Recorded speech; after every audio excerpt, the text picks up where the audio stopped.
আমরা যারা ফর্ম পূরণের সময় ধর্মের ঘরে লিখি ইসলাম, তাদের একটা বড় অংশ স্কুল জীবনে পড়েছে ইসলামিয়াত নামে এক নির্বিষ বিষয়। নির্বিষ কারণ মাত্র 10টি প্রশ্ন মুখস্থ করলে A+ হাতের মুঠোয়। কে পড়বে আর বাকি 90 পৃষ্ঠা? প্রথম শ্রেণী থেকে দর্শন, ইসলাম আমাদের কাছে একটা কমন সেন্স সাবজেক্ট ছিল, যেখানে কিছু দোয়া, নামাজের রাকাত সংখ্যা আর কিছু ঘটনাবলী মুখস্থ করলেই চলতো। আর আমরা শিখে এসেছি যা রেজাল্টে কাজে লাগবে না, তা অকাজের পড়া।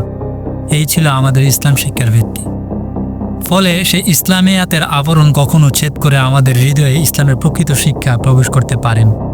আর যখন জীবনের কোনো দুঃসময়ে, মানসিক দুর্বলতার মুহূর্তে আমরা ফিরে তাকাই বাপদাদার ধর্ম ইসলামের দিকে, তখন প্রথম ধাক্কাটা আসে জানার অভাব।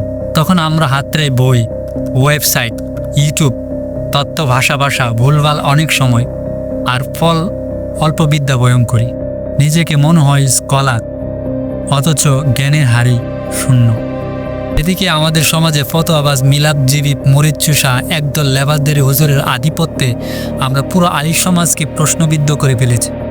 ফলে ইসলামের গভীরে যাওয়ার পরিবর্তে আমরা নিজের মতো ব্যাখ্যা দিই, নিজেদের মতো করে ইসলামকে সাজাই।